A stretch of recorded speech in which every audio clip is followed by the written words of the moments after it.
So I just realized I forgot my pocketbook, which is money. I have no money and I'm going to work. Hopefully they'll give away water. Sometimes they give away food and water. Sometimes cake. When I lived in Park Ridge, Illinois, and my brother was just born, they were having like a little grill out, and we were playing, the kids were playing, and my dad was watching me while my mom took my brother upstairs to change his diaper. And the girl behind me were running around the campfire, but it wasn't a campfire, it was a grill. And we stumbled and she fell on top of me on the grill.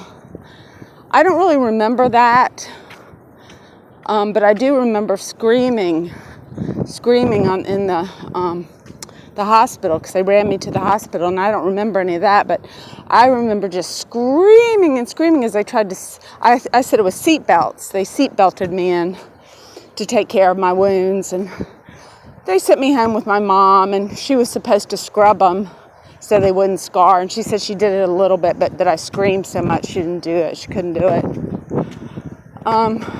And then I remember my first airplane ride. We're coming to Roanoke to see my grandparents, and so I thought this was pretty cool. We got in the airplane and we flew around a little bit, and when we got back down, my grandparents had come to pick us up. There had been no exchange of money. There was no land covered. It was simply a ride, like amusement park.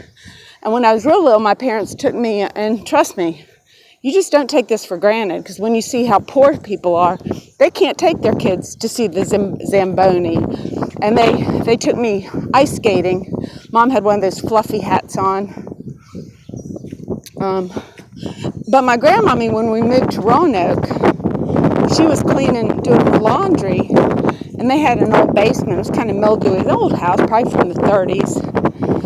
And she was babysitting me and being my daycare, my preschool. They took me to preschool. Grandmommy did. She said, well, do you want to do this? And I went over to the easels, and I remember that I wanted to do the easel thing, but they made me lay down and take a nap, and I didn't sleep. So I said to my grandmommy, I said, I want to stay home with you. And so I had preschool at my grandmommy's house, and granddaddy read to me books and things like that, and we did little activities. But so she was taking care of me. My mom was overwhelmed with 3 kids. And see, that's what we don't want in city planning and things like that. We want people to not be overwhelmed. It doesn't make it any fun. So my brother's never been overwhelmed. He took engineering, and he traveled all over the world, and he plays all the time, but he loves to take my kids out to his house and do stuff with them. He just was never overwhelmed with the baby diaper thing or the price of children or anything like that. That's a certain way of living that some people might choose. But yeah, no, she put the laundry basket at the bottom of the stairs, and sure enough, I tumbled down the stairs. I was like 3.5, 4, and her laundry basket caught me. That was my grandma. She's so good to me. I love her and I miss her. She was struggling with the eating. She didn't know what to do about an eating disorder. We didn't do back in the old days, MDs, they didn't have much in psychology to learn.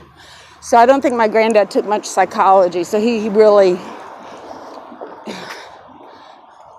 So you got to do common sense psychology in school and how to survive and how to make good choices, people.